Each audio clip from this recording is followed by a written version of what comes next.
আল্লাহ মূলত আপনাকে কেন সৃষ্টি করেছে? এই প্রশ্নের উত্তর সর্বদাই আপনার না জানা থাকে, অজানা থাকে। আল্লাহ বলেন, ওমা খলাকতুল জিন্না ওয়াল ইনসা ইল্লা লিয়াবুদুন। আমি মানুষ এবং জিনকে সৃষ্টি করেছি শুধুমাত্র আমার ইবাদতের জন্য। আল্লাহ কেন আপনাকে সৃষ্টি করেছে, আপনি কি তার উত্তর পেয়েছেন? আপনি কি প্রতিনিয়ত আল্লাহর ইবাদত করছেন? আপনার মধ্যে কি নির্দিষ্ট পরিমাণ তাকওয়া রয়েছে? আপনার মধ্যে কি আল্লাহ ভীতি, আল্লাহ ভয় রয়েছে? আপনি হতাশাগ্রস্ত, আমার কিচ্ছু নাই, আমি আজকে গেলে কালকে কি করব, আমি আজকে গেলে কালকে কি খাবো, আমার রেজাল্ট কি হবে। আরে ভাই, আল্লাহ তো আপনার প্রত্যেকটা জিনিসই নির্ধারণ করে রেখেছে। আল্লাহ আপনাকে ততটুকুই দিবে যতটুকু আল্লাহ ফিক্সড করে রেখেছে। আল্লাহ বান্দাকে যখন দুনিয়াতে পাঠিয়েছে তার রিজিক দিয়েই পাঠিয়েছে। আর আপনি চিন্তা করেন, আমার অনেক লাগবে, আমার অনেক লাগবে। আরে ভাই, আপনার তো অনেক আছে, আপনি সেটা নিয়ে অহংকারও দেখাচ্ছেন। আপনার অনেক অহংকার। যার নাই তার অহংকার কম, ঠিক আছে, কিন্তু সে কি না খেয়ে রয়েছে? না, সেও তারও রিজিক আল্লাহ নির্ধারণ করেই তাকে পৃথিবীতে পাঠাইছে। বুঝছেন? আপনার অনেক অহংকার, আপনার অনেক দাম্ভিকতা, আপনার অনেক টাকা পয়সা, আপনার অনেক প্রাচুর্য, আপনার অনেক ধন সম্পত্তি। কি করবেন ভাই এই ধন সম্পত্তি, এই প্রাচুর্য, এই টাকা পয়সা দিয়ে কি করবেন?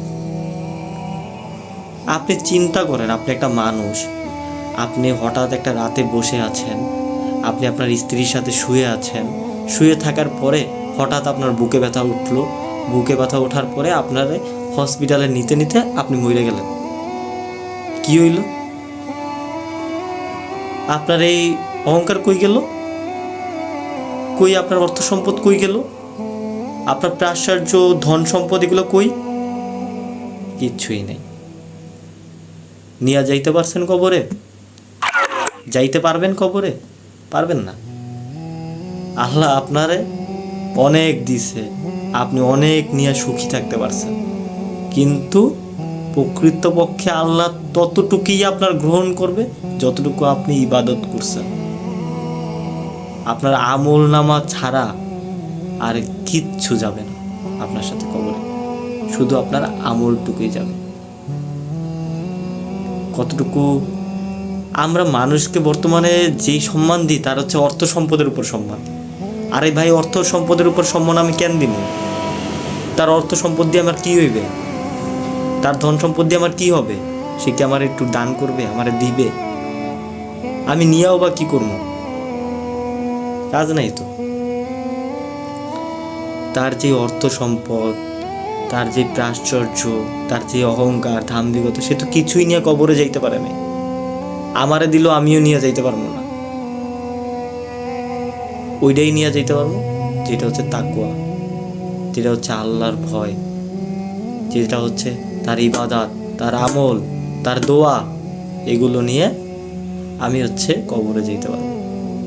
তাইলে আপনার একটা মানুষের যখন আপনি সম্মান দিবেন, তখন কিসের ভিত্তি করে সম্মান দিবেন? যেটা সাময়িক ওইটার উপর ভিত্তি করে, নাকি যেটা পার্মানেন্ট ওইটার উপর ভিত্তি করে? আরে ভাই, যদি পার্মানেন্ট হয়, ওইটার উপর ভিত্তি করে আপনি যদি দেন সম্মান, তাহলে একটা মানুষ অবশ্যই তার আমলের উপর তার সম্মান দেওয়া উচিত। আমলের উপরে কেমনে সম্মান দিবেন আমি বলি। দেখেন, একটা মানুষ, আমাদের প্রত্যেকটা মানুষই ভুল, কিন্তু তারও তো একটা তাপমাত্রা আছে, যে সে কম গুনাহ করে, সে একটু বেশি করে, তারপরে সে আরেকটু বেশি গুনাহ করে, সে আরেকটু বেশি ইবাদত করে। আরে ভাই, যে বেশি ইবাদত করে সে বেশি সম্মানের গ্রহণযোগ্যতা পাবে, হিসাব সোজা। তাহলে একটা জিনিস বোঝেন, আপনি এখন কারে সম্মান দিবেন, কারে বেশি ভালোবাসবেন, আপনি তাকেই বেশি ভালোবাসবেন, তাকেই বেশি সম্মান দিবেন যার আমল নামা বেশি, ইহকাল এবং পরকাল যার জন্য সহজলভ্য, যার জান্নাতে যাওয়ার পার্সেন্টেজ বেশি, তাকে আপনি সম্মান দিবেন। সম্মান একমাত্র সম্মানও আল্লাহ নির্ধারণ করে সে কতটুকু সম্মান পাবে। তাইলে আপনি যে অহংকারী, আপনার যে দাম্ভিকতা, আপনার যে টাকা পয়সা, আপনার যে প্রাচুর্যতা, আপনার যে এত কিছু, কি হয়েছে? কিছুই তো নাই। আপনি তো হসপিটালে যাওয়ার আগেই মরে গেছেন, আপনার কোনো ডাক্তারও বাঁচাইতে পারে না। আপনাকে বাঁচাইবে কেটা? কেউ বাঁচানোর নেই। মৃত্যু নির্ধারিত, মৃত্যু নির্ধারিত। আল্লাহ বলেন কুল্লু নাফসিন যায়িকাতুল মাউত, প্রত্যেকটা প্রাণীরই মৃত্যু অবধারিত।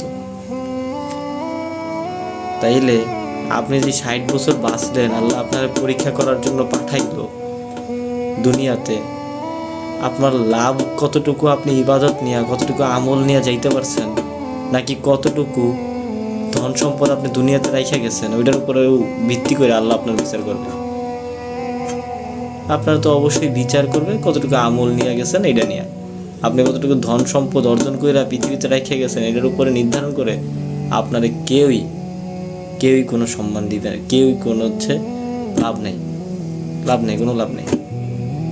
যদি হইতো এমন যে আল্লাহ তাআলা আপনার ধন সম্পত্তি ও প্রাচুর্যতা, টাকা পয়সা এগুলা দেখা আপনারে পরকালে মাফ করে দেবে, যে যত বেশি ধন সম্পদ অর্জন করতে পারবে আল্লাহ তার গুনাহ তত কমায় দিবে, আল্লাহ ঘুষ খাবে, এরকম যদি কোনো পসিবিলিটি থাকতো, তাইলে আমি বলতাম যে ভাই, আপনার প্রথম দিন থেকে, আপনার জন্মের পরের দিন থেকে আপনি করেন, টাকা পয়সা ইনকাম করেন।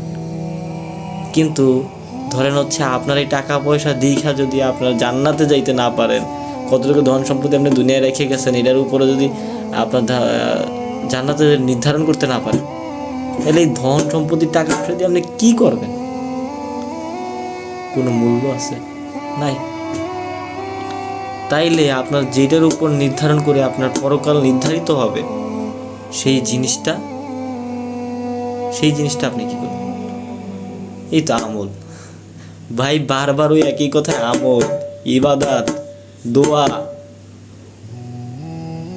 এগুলো আপনি কবে থেকে শুরু করবেন, কতটুকু অর্জন করবেন, পুরোপুরি আপনার ব্যক্তিগত। আপনি করেন। আমল কি ভাই? হ্যাঁ, আমল তো ওইটা, আপনি আরেকটা মানুষের, আরেকটা আপনার মুসলিম ভাইয়ের সাথে মুস্কি হাইসা দিয়ে কথা কইছেন, এটাও আমল। আমল যে ধারণা, এগুলো তো আপনার জানতে হবে আমল কি।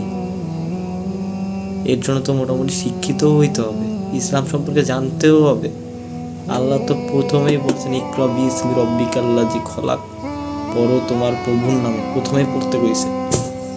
কারণ যে যত বেশি ফাঁক ফুকর জানবে আমলের, সে তত বেশি গেইন করতে পারবে, সে তত অল্প সময় বেশি আমল তৈরি করতে পারবে। আপনি এটা শেখেন, আপনি টাকা পয়সা তো ইনকাম পরে শিখবেন, ওইটা আল্লাহর আপনার রিজিক নির্ধারণ করে পৃথিবীতে পাঠাইছে।